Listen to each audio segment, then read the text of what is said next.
Shalom! Boa noite a todos. Estamos juntos para mais um momento de aprendizado, mais um momento de construção de saberes. Hoje iremos falar sobre desenvolvimento histórico de duas ciências que se coadunam e se interlaçam em suas propostas. Duas ciências que vão uma de encontro à outra, porque uma propõe para a outra os seus pressupostos e uma propõe para a outra os seus assuntos de uma forma que uma vai auxiliar a interpretação da outra. Falo eu da filosofia e da teologia. E aí a pergunta: qual é a participação da filosofia na teologia? Muito bem. Primeiro nós temos que voltar para o período da helenização. O período da helenização é um período de uma proposta que foi desenvolvida e foi também efetivada, não é? Por Alexandre o Grande, o filho do imperador Filipe.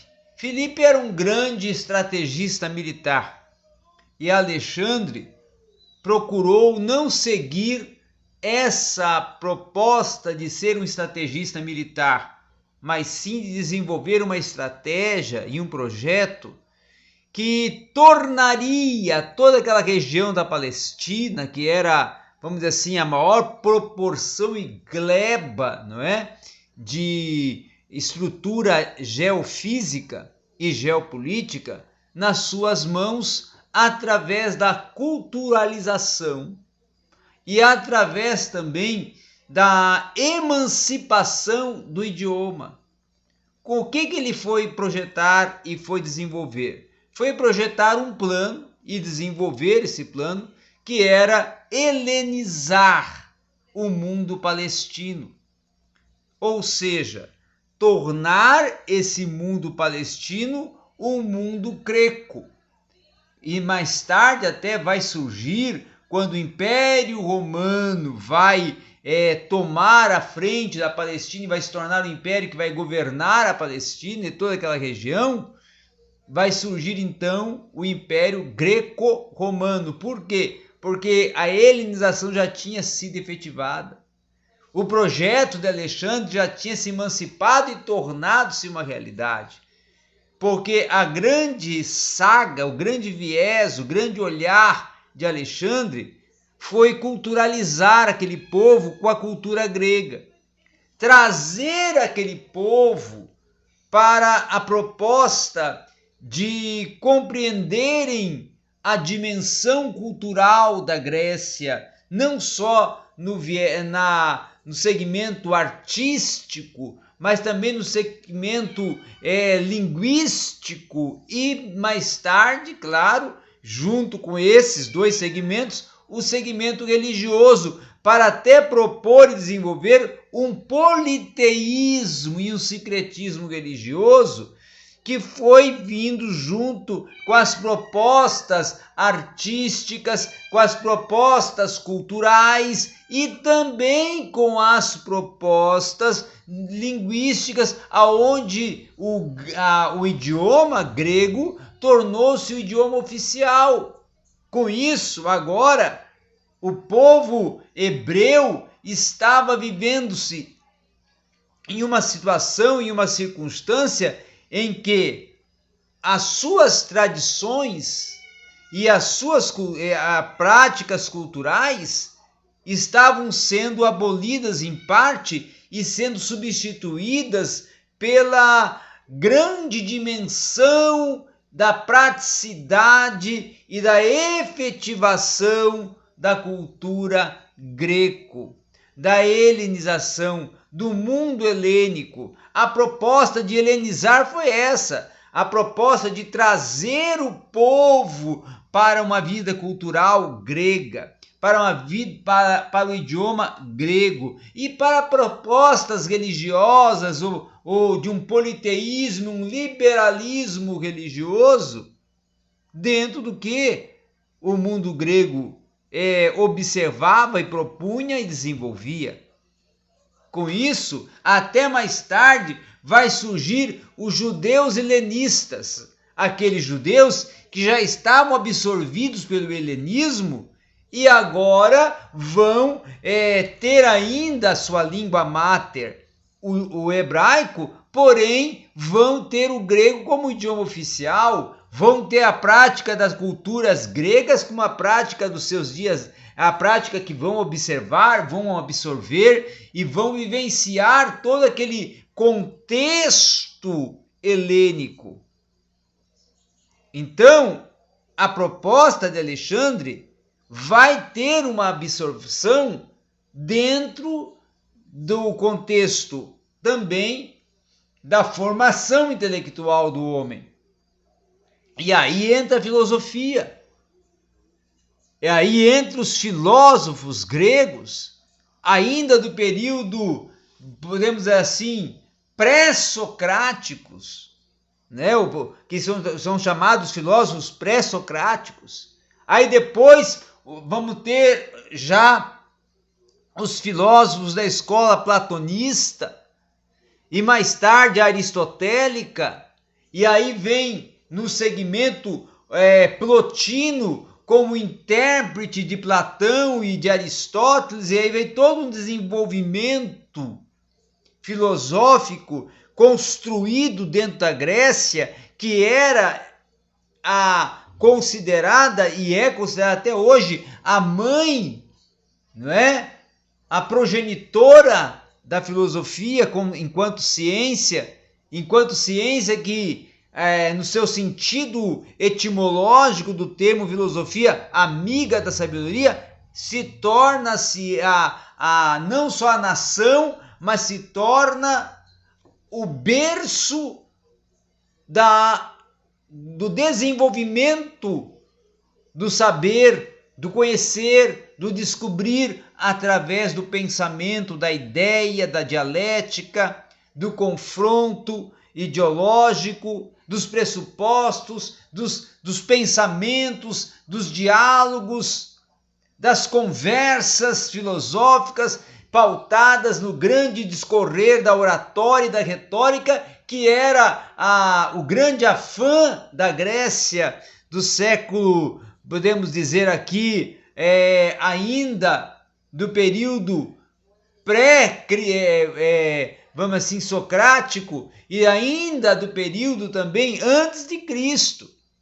Ali no período justamente entre os dois testamentos, os 400 anos de silêncio, o período interbíblico, quando já os filósofos tinham as suas escolas de oratória, e a oratória era o grande desejo, o grande afã, porque aquele que tornava-se um advogado tinha que ter uma oratória, aquele que se tornava um juiz tinha que ter uma oratória, aquele que se tornava um professor tinha que ter uma oratória, um político tinha que ter uma oratória. Então a oratória tornou-se nesse período a ciência mais cobiçada, o curso mais aclamado, e com isso a filosofia começou a crescer. Aí vem Homero, não é? Com as suas Ilíadas de Homero, aí vem também mais tarde grandes oradores surgindo e grandes, vamos assim,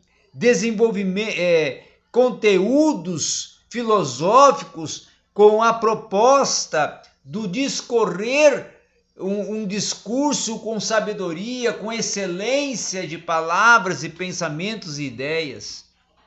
E aí a filosofia começou o seu crescimento, e ela começou a tomar uma posição, e ela começou a alcançar os espaços culturais, os espaços de formação, os espaços dos diálogos, e se tornou a essência daquele que queria ter a sua vida notória, a sua história conhecida.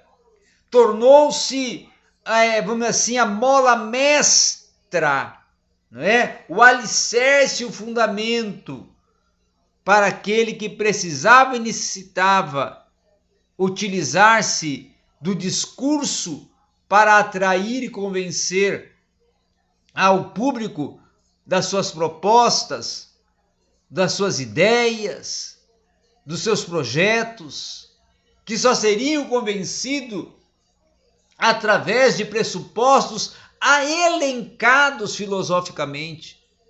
E aí é que começa a filosofia também a exercer uma influência no discurso religioso, na oratória religiosa, oratória sacra, porque seria uma forma, um meio para propor ao orador sacro um conhecimento, uma versatilidade e versar esse orador sacro também dentro da ciência do saber, da ciência do conhecer, para que ele tivesse palavras apropriadas, pensamentos apropriados, ideias apropriadas.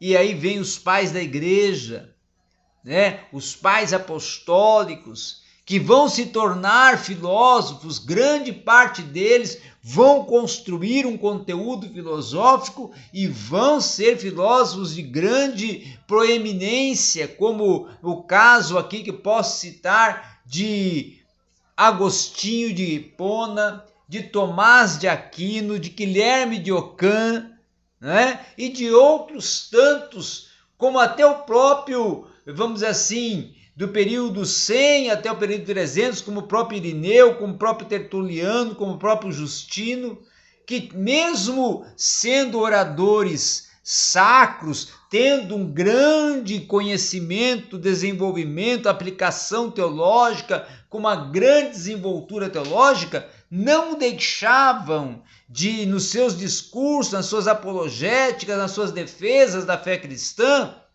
de inserir os conceitos filosóficos e de acrescentar o seu discurso à filosofia para dar uma forma de uma inter-relação entre razão e fé, a fim de que confrontasse e desconstruísse todas as investidas e os pressupostos e os ataques dos gnósticos, não é? Dos docetistas, e não só esses, como também dos arianistas, não é? E de todos os outros que vão surgindo, os unicistas, que vão surgindo junto com aquela grande gleba de falsos mestres que tinham o poder filosófico de não só desconstruir muitas das bases doutrinárias dos apóstolos por causa das suas argumentações,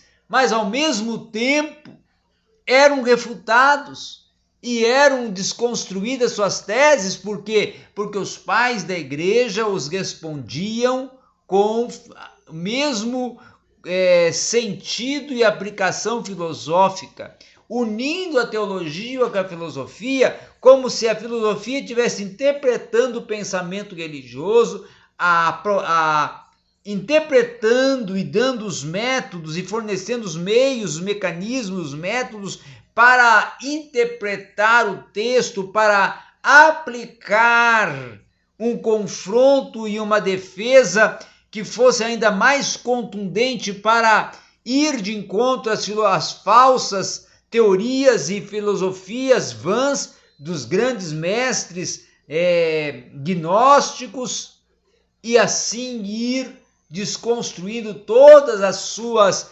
ideias, propostas, pressupostos, utilizando-se também, como eles se utilizavam, da filosofia grega.